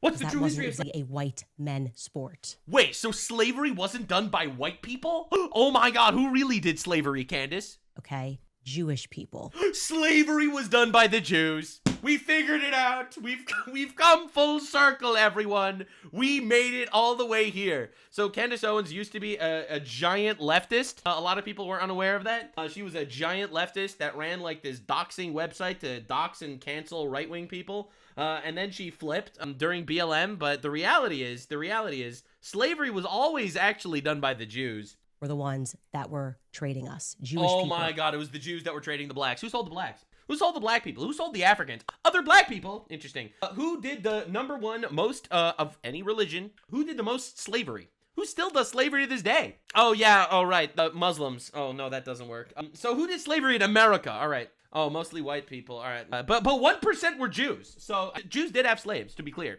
Completely true. Completely true. She is right. Jews had slaves. Essentially, basically on the same exact scale as white people. Were in control of the slave trade. They've buried a lot of it, but it's... Yeah, so is the Jews. It's there, and you can find it. Yeah, so 13% of the tribes sell about 50% of the other tribes. No! Don't say what actually happened, guys. I think all of us need to wake up to this because it's making... Wake up to the fact that the Jews actually did the slavery. The Jews also invented dinosaurs and space. Me absolutely sick. Yeah, it's sickening. That he is so bold that he dare sit near Charlie Kirk's chair, that he dare... How dare you sit near Charlie Kirk's chair? Yeah, we've schmooved all the way here. We've gotten here. So anyway, Candace Owens she's been cooking, some would say, and this is what she had to say about the USS Liberty. So this person asked, as I showed you this tweet, there are survivors of the USS Liberty. They testified, etc., etc. Why don't we ask them? Because Jewish people in media sue if you interview them. So according to Candace Owens, if you ever interview a survivor of the USS Liberty, you get sued by the Jews. Bro, what are we doing? What are we doing? So yeah, Candace has been having a normal one. Yeah, so she's been cooking. She's been crashing out. She did an entire Don't try me on this, but you keep trying me on this. You are an imposter, Ben. You're an imposter. The entire world knows that you are an imposter. I mean, you're so much of a fraud that essentially what you do is you have people send around clips to grown men to cheer you on, to pretend like the audiences love you because you don't have the confidence anymore to go out into the world because you know people see you for what you are. And so exactly what he did yesterday. We can now listen to what this imposter said as he hit the stage. You are such a joke of a little man. Your jealousy against Tucker, your ability to believe that you can keep manipulating the markets. Look at you, you are such a little worm. I can see you right now, probably. Because what you really believe in is Baal Berith. That's what your people believe in. You and the midget horse that you rode in on. Yeah. And I say that on behalf of the world. But the rest of the world can't stand you. You're obnoxious. You have absolutely no value that exists outside of the Talmud. You describe yourself as a Talmudic Jew. Goodbye, Ben. Goodbye, Ben. Goodbye. Goodbye. Wheel and deal behind the scenes to make people think that you're liked. Oh my God. Really, Ben, it's truly, honestly embarrassing. Why are you not embarrassed to be alive? I don't understand it. Dude, she's so mad. She is so mad. It's crazy. Why are you not embarrassed to be alive, Ben? Damn, holy shit. Actual whammon moment, for real, for real. Wake up to the true history, guys. It's the Jews that started slavery. So anyway, I'm thinking of buying a short horse to cosplay Ben. So anyway, this is a reverend, an American guy, Christian pastor fellow, basically saying, yo, Black America, what are we talking about? The Jewish brothers and sisters co-founded the NAACP, marched arm in arm with Dr. King, got beaten and jailed beside us in the civil rights movement, put their lives and money on the line when the entire country hated us. Now Candace said on a podcast that they're actually the ones that started slavery. Dude, it's so crazy because this is like so obviously not true. Like, it's so obviously fake, and she just pushes it anyway because it doesn't matter. None of it matters. So this is wild. The actual Twitter news site, right? So this is Twitter news. Candace Owens attacks Ben Shapiro with discredited Talmud claims, right? This is objective, right? This isn't just like, opinions. This is objectively fake. In the near 4-minute rant, Candace Owens cites the Talmudic Jew to claim Talmud views non-Jews as non-animals, and that Jews dominated the Atlantic slave trade. Assertions dismissed by all historians and scholars as anti-Semitic tropes, based on mistranslations and fabrications. The video follows her earlier theories about an inside job in Charlie Kirk's September 10th assassination attempt, relying on metadata, dreams, and anonymous tips, which even Alex Jones called absurd. Critics like Winston Marshall and Coleman Hughes labeled her rhetoric heinous anti-Semitism, etc., etc. But yeah, no, she's like, yo, it's literally in the Talmud, and then she like literally just makes up a whole bunch of quotes. It's pretty insane. It's pretty awesome that she has the balls to do that kind of stuff. It's pretty wild, bro. Her husband needs to control her a little bit more. This is wild. So anyway, Candace Owens said this, because she's been on a tirade. Every time Ben speaks, I feel more certain that Israel is involved in 9/10. That's the murder of Charlie Kirk. He's way too invested in Charlie's murder. What?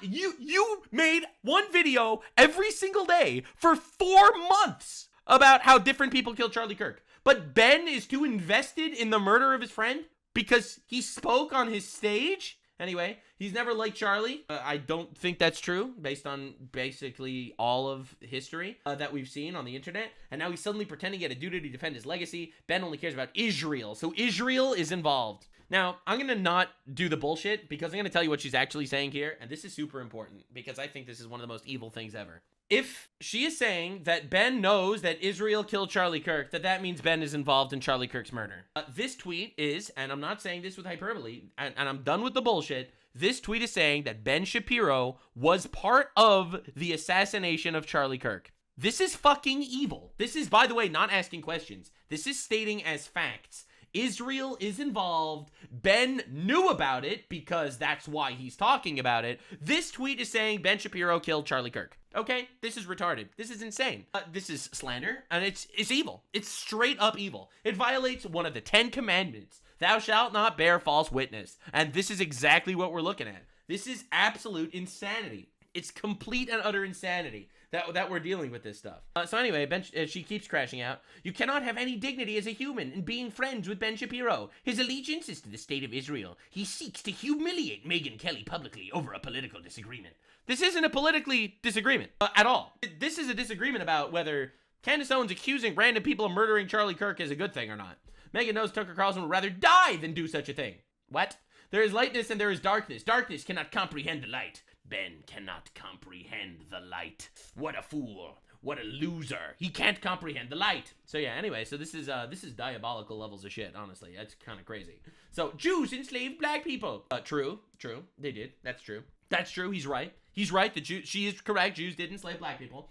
1% of the slaves were owned by Jews because Jews were about 1 to 2% of the population, just like, everything else. So anyway, so she is right. Jews did have slaves because Jews were American, just like, any other American. It's pretty insane that we're doing this, bro. It's pretty insane. So yeah, anyway, so her crash out keeps going. Hold the presses. My Spidey sense told me to look into the Talmudic Jew by August Rolling.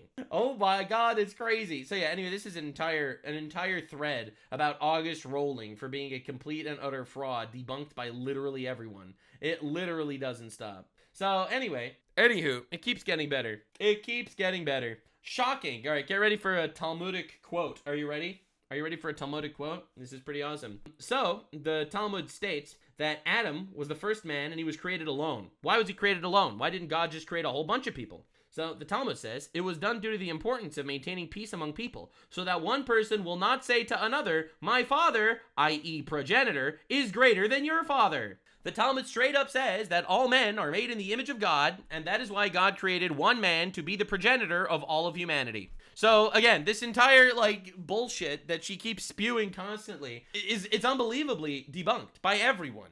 No, my dad can beat up your dad. Now, a lot of people don't know this. Candace Owens, I'm not going to show this whole thing. Candace Owens interviewed this person as a whistleblower. So this whistleblower says he's 95% sure he saw Erica Kirk right before Charlie Kirk's assassination in some guilty way. The whistleblower ended up being completely and utterly debunked. Now, she didn't make the claim, but the whistleblower did. And that's essentially what Candace has been doing for a while. All right, now we have to move on to the next response of the Civil War. The Civil War continues, ladies and gentlemen. Moving on to Megyn Kelly. All right, Megyn Kelly's response was diabolical as well. You mentioned him, and your name came up on this stage last night in regards to pretty much all of this. Would you like the opportunity to respond? Well, I found it kind of funny that Ben thinks he has the power to decide who gets excommunicated from the conservative movement, which shows a willful blindness about his position in it. It reminded me a little of when the girl who was the head of our middle school chorus told me she was going to take all my friends away from me. Chorus? A head cheerleader, maybe. So I resent the whole thing. I object to the whole thing. Ben and I, he had the nerve to call me a friend right before he called me a despicable coward for not calling out the people he In my opinion, a true friend calls their friends cowards when they're cowards. That's my opinion. And the fact that she can't notice this is pretty pathetic. In my opinion, that's pretty pathetic. Wants called out. So he both wants to parent me and be my child. He wants to tell me what I have to do and who I have to say what to. And then when I don't, he and some of his friends want to act like utter victims because I won't do what they say. They need me. I have to be their He also didn't call you despicable. He just called you a coward. daddy and step in to protect them. In my opinion, she is a coward. I think she's a grifter, too. I think she sees that Candace Owens is getting a lot of views, so she wants to be friends with Candace Owens. That's my opinion, and I'll prove that. And I am not their daddy. And I resent that he thinks he's in a position to decide who must say what to whom and when. Thank you. So I don't think we are friends anymore. I've been a very good friend to Ben. Nobody knew who the heck Ben Shapiro was when I started putting him on my shows on the Fox News channel. And I helped make This is such a wild take. Remember when Trump destroyed Megyn? Yeah, I remember that. I'm not probably going to talk about that, but this is crazy. I'm a star, and I've been very, very good to Ben over the years, and he's been good to me too. He just recently came on my tour, as did you, and I gave him the most kind introduction I could possibly give him because I know that he's losing subscribers a lot. He's losing subscribers because he's being controversial, unlike me, who's cozying up to retards. I'm not sure if that's the flex you think it is. And so I tried to do something nice for him by Again, I think Ben Shapiro, whatever, I've covered this as the video went on. In my opinion, these people are all kind of babies. Like, these are all pathetic babies. And I think this is super important to note. You're all fucking pathetic. The left is killing us. And you're doing this. All right, that's how I started this entire video. And I stand by that. But anyway. Giving him a long 10-minute intro and personally vouching for him. And we mixed it up on Israel out on stage. It wasn't Israel because we're on the same place on Israel. We mixed it up over whether Tucker Carlson should be excommunicated from the conservative movement, which I do not believe. And thank you. And when it was over, we hugged, said goodbye, and then we had a nice text exchange a couple days later saying our friendship was important to us. And the next thing I saw was him attacking me on stage last night as a coward. So that's not friendship. You are a coward. I think that's fine with me, with friends like that. Yeah, so friendship over between Megyn Kelly and Ben Shapiro because she got called out. Wow, totally not a pussy. And that's what I have to say. These people are all grown adults that are totally not pussies. That's the conclusion here. So that's Megyn Kelly. I'm going to show you one more clip from this speech, which I think might be one of the wildest clips I've ever heard in my life. All right, any Christians in my audience, pay attention because I'm going to be leaning on your spiritual expertise in just a minute. But I actually felt like it was divine right order. And I have to tell you, Jack, I've prayed so many times to Charlie and to God to give me the right guidance on how to handle this whole thing. You prayed to Charlie? What? That's heresy. That's literally violating the first commandment. Do we have any Christians in chat? What are we thinking here? Because in Judaism, you don't pray to people. That's like a major no-no. I don't know if in Christianity, I feel like that's pretty bad. You prayed to Charlie, bro? What are we doing? I don't know, man. That seems like blasphemy, like straight up blasphemy. That's crazy. Anyway. Fracture within the conservative movement. My friends turning on me because I won't call out my other... She meant to say ask Charlie? Charlie is dead. What do you mean asked him? You don't consult the dead. That's literally a verse in the Bible. In Deuteronomy, it says you're not allowed to consult the dead. Friends like Tucker, this dust up... When he was alive? No. She said after the assassination of Charlie Kirk, she spent many, many nights praying to Charlie. What? Candace and Erica, and Turning Point and Erica, which Turning Point and Candace. But and then she starts babbling for an hour because the spirit of the Baal entered her, and she literally forgot how to speak for a moment there because you don't pray to people. This is wild. Yeah, so anyway, so she was praying to Charlie. Yeah, I don't know, man. I feel like that's pretty weird. That's pretty weird. That just seems like grifting like crazy. Crazy grifting. So anyway, Megyn Kelly keeps going. She makes this tweet. This isn't about me. It is about Candace and Erica, and I commend them both. What? It took a lot of guts for both of them to meet. What? I will let them take it from here. I always wanted to tell you what my role has been. Get the fuck out of here. What are we doing? This is crazy. I'm here for both Candace and Erica, says a retard grifter that literally wants to have your cake and eat it too. Again, I don't hate Megyn Kelly. I don't really know Megyn Kelly. I actually really don't know her a lot. But this is unbelievable levels of pathetic. Dude, both Ben Shapiro and Nick Fuentes, both of them condemn Candace Owens for this. All right? And I've said this before, and I'll say it again. Anytime when Ben Shapiro and Nick Fuentes are on the same side, you know that shit is objectively correct. All right? That shit is true if they agree. This is a nothing situation. I'm here for Candace and I'm here for Erica because both of them are famous and have lots of views, and I would love to siphon some views and money off both of them. This is like actual grift incarnate. Insane. Now, I just want to show you one clip. Just one clip. So this Nicky Rudd, this is the guy that asked Ben Shapiro about the USS Liberty. Look who followed Nicky Rudd. Megyn Kelly. Megyn Kelly followed the Groyper retard. All right, not all Groypers are retards, to be fair. I think Groypers happen to be, pretty up to date with modern politics and relatively smart people for the most part. But this guy was retarded, and she decided to follow that guy. For what? You're following him on Twitter because he asked Ben Shapiro a question about the USS Liberty as like some sort of bait question? Like, this is crazy. Like, it's wild. And the funny, Megyn Kelly's pro-Israel. So let's get this straight. You're pro-Israel, but you'll follow this guy because at least he attacked Ben Shapiro? Like, this is levels of pathetic I never expected. Now, this is just going to be one throwback. One throwback to Megyn Kelly because now people change their opinions over times. And everyone has the right to, evolve and grow and change your opinions. And I'm not going to call you a hypocrite for deciding to become a better person and change your opinions. To a point. All right? To a point. At some point, and this is going to be my nuclear take, at some point, if your opinions are really bad, at one point, that were literally grifting opinions, and now you're grifting all the way the other way, I am going to call you out. Just like Candace Owens, who used to run this doxing website for right-wing people, this was a good old episode of Megyn Kelly talking about trans kids. People with me on stage right now are all transgender kids who want others to know it is possible to transition socially with love and support and acceptance within a family and a community. Yeah. Wow, dude. Holy shit. You are a grifter. Oh my God. That's crazy.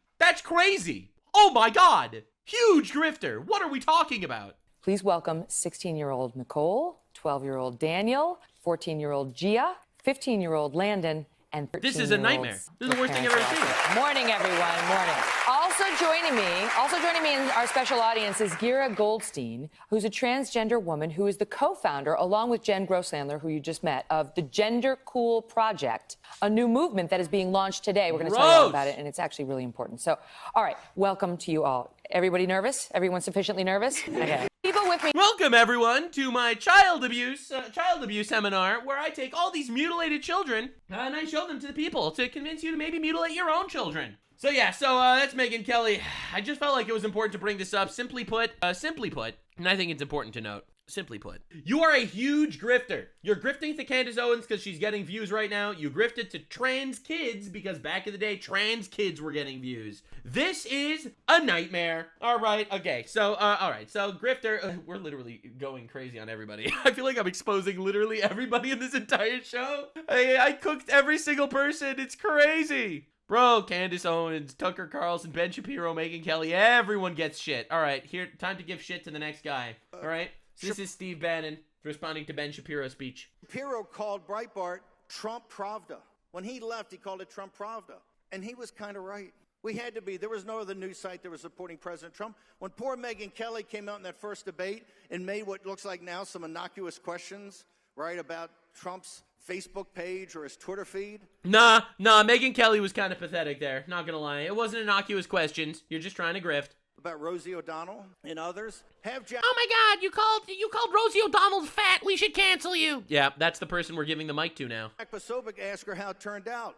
We unleashed the dogs. We were maniacs. Why? President Trump had no backing at Fox, had no backing at the National Review, and at 16, that would have driven him out of the race. So we had to be there. True. But Ben Shapiro is like a cancer. Oh, boy. And that cancer spreads. Oh, boy. It's a cancer. I love how he says that, and he gets like one woo in the audience. And metastasizes. He tried to take over Breitbart, and I ran him out of there. He tried to take over David Horowitz's, who was his mentor. Don't ask me. Ask the guys associated with David Horowitz what he did there. He tried to take that over. And mark my word, he will make a move on Turning Point because he's always been envious of Charlie Kirk.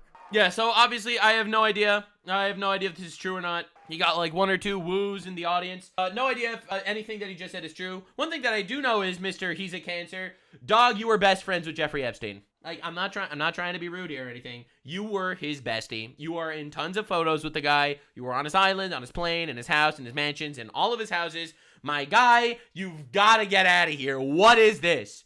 actually, Ben Shapiro is a cancer. That's what my friend Jeff Steen told me. So yeah, anyway, so that's what he said. So this is pretty insane. Pretty insane. Bro got tossed out of Trump's White House too. Yeah, no, it's pretty wild. I know, Trump kicked him out of the White House, so it's wild. So anywho. So that's basically what's been going on. So Ben Shapiro made the speech. Everyone called him out on his speech. And this turned out to just be a giant shit show where everyone's retarded.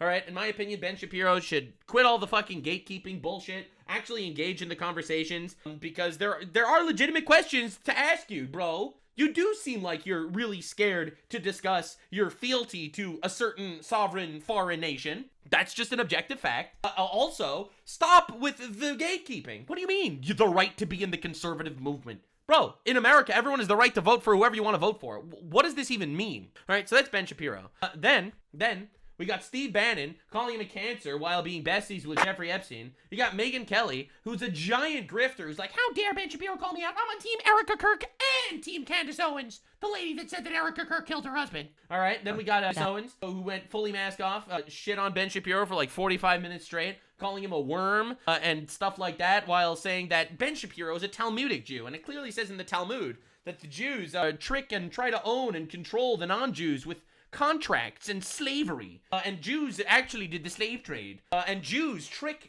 Christians into hating Muslims. Actual just generic retard shit. And she also accused Ben Shapiro of being involved in the murder of Charlie Kirk, which is pretty insane. Then you get Tucker Carlson, who straight up says that how dare Ben Shapiro try to deplatform people, which he didn't do, and also goes out there talking about how he wouldn't condemn his own brother for being a murderer. What? He wouldn't condemn his own brother for being a murderer, and we all have to stop with the Islamophobia. So now, we have to talk about the adults. All right, getting back to the adults. There was a big surprise at America Fest because I wanted to end on a high note. Erica Kirk decides to walk onto stage in America Fest with Nikki Minaj, pop star, one of the biggest names in media. Nikki Minaj comes out as a giant Trump supporter today.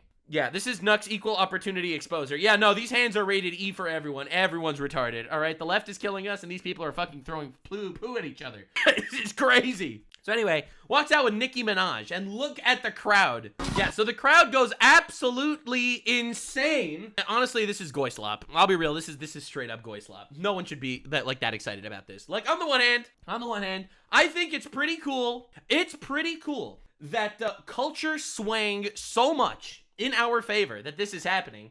But on the other hand, this is like are we really winning people over with celebrities, guys? That's what the left was doing forever. This is like completely pathetic. Like, come on, guys. It swang, Chad, it swang. Stop asking questions. That's how we say it. It says it in the Talmud, and it swang. So anyway, it's gonna be my response to everything now. Just make up stuff that you put in the Talmud. All right. So anyway, Nicki Minaj actually did kind of cook over here. She was completely right with what she said. Receive that, bullies. We won't be silenced ever again.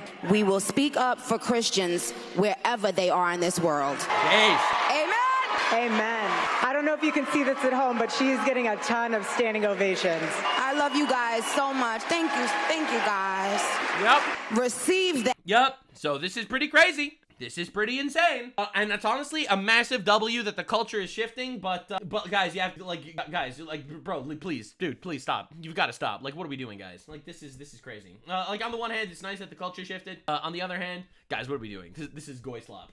Don't stop. This is celebrity shit. Now, the crazy thing is, there really is a Charlie Kirk tweet for everything. Charlie Kirk tweeted this in 2021. Democrats' treatment of Nicki Minaj should be all the proof you need that they don't care about black people, especially those they can't control. They just use them every 4 years for their votes, but people are waking up. Charlie Kirk was right about Nicki Minaj 4 years ago. Holy crap, dude, that's crazy. So anyway, while I welcome the celebrity epiphanies, and I welcome the retards that shift their votes because of celebrities, and I welcome the culture shift, like, bro, this is crazy. I'm never into that stuff. But the real star, after all of this shit, was the final speech of the entire America Fest, where J.D. Vance brought the fucking house down. Unlike the left, we stand against treating anybody, and I love what Nikki said about this.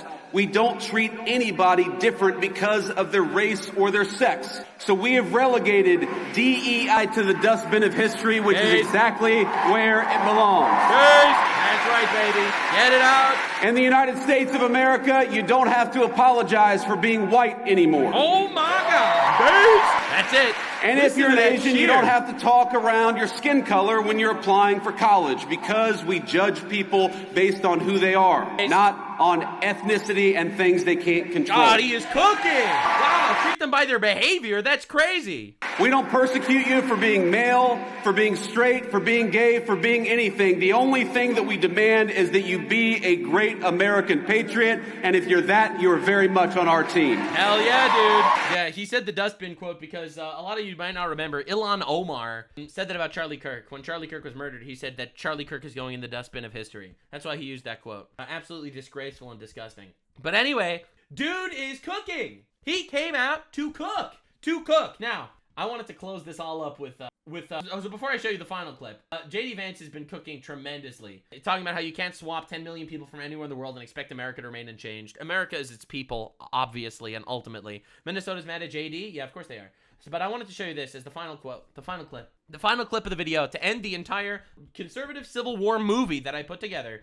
JD Vance responds to Ben Shapiro versus Tucker Carlson versus Nick Fuentes versus Megyn Kelly versus Candace Owens. No one expected this, but it happened. And it happened in the best possible way any politician could have ever addressed it. I didn't bring a list of conservatives to denounce or to deplatform, and I don't really care if some people out there, I'm sure will have the fake news media, denounce me after this speech. But let me just say... They are, for the record. CNN already says, JD Vance refuses to condemn Nazis. The best way to honor Charlie is that none of us here should be doing something after Charlie's death that he himself refused to do in life. He refused to platform Nick Fuentes. So again, not like a huge argument, but you know, I get it. All of us here. He's right. Charlie invited all of us here for a reason, because he believed that each of us, all of us, had something worth saying, and he trusted all of you to make your own judgment. True. And we have far more important work to do than canceling each other. We have to build, and President Donald Trump is a builder. That's right. Facts. It's the right that builds, the left that destroys. Building a better country right now, and you have a rightful place in the success of your nation and the success of this movement. That's right. And we build by adding, by growing, not by tearing down. Charlie Kirk was a great builder too. And that's where it is, man. And that's where it is. That's where everything is. It's all about that. And honestly, he absolutely cooked. And he's correct. Now, on the one hand, Ben Shapiro is a conservative commentator, has every right to call out whoever he wants to call out. Don't get me wrong. I call people out. I think it's important. But JD Vance, as a politician, needs to be the great unifier. And honestly, I think that this speech was fantastic. This was fantastic. So anyway, that was this episode of Right-Wing Civil War that happened at AmericaFest. Everyone's retarded except for JD Vance. That's pretty insane how that happened. But anyway, thanks so much for being here. I hope you enjoyed. Wake the fuck up, people. Our enemy is trying to flood our country with retards. Third world retards are trying to populate our country with Islamist terrorists and fucking bullshit from the third world. All right? Pay attention. They're trying to kill us in every possible way. They're trying to scam us and steal our money and put more taxes and more regulations on everything. Regulations on speech and regulations on everything. Nikki called him an assassin. Yeah, I saw that. I couldn't include everything due to brevity purposes. But essentially, that's what we're at. We are in middle of a war against people that are trying to castrate our children, murder the unborn, and quite honestly, remove God from public life. All right? And all you retards are flinging poo at each other because all you guys are upset at each other and need to denounce each other for random bullshit. My opinion is simple. Everyone's retarded. Deal with it. Bye. Like, subscribe, and this video was streamed live on kick.com/Nuxanor. See you there. Stay weird, fam.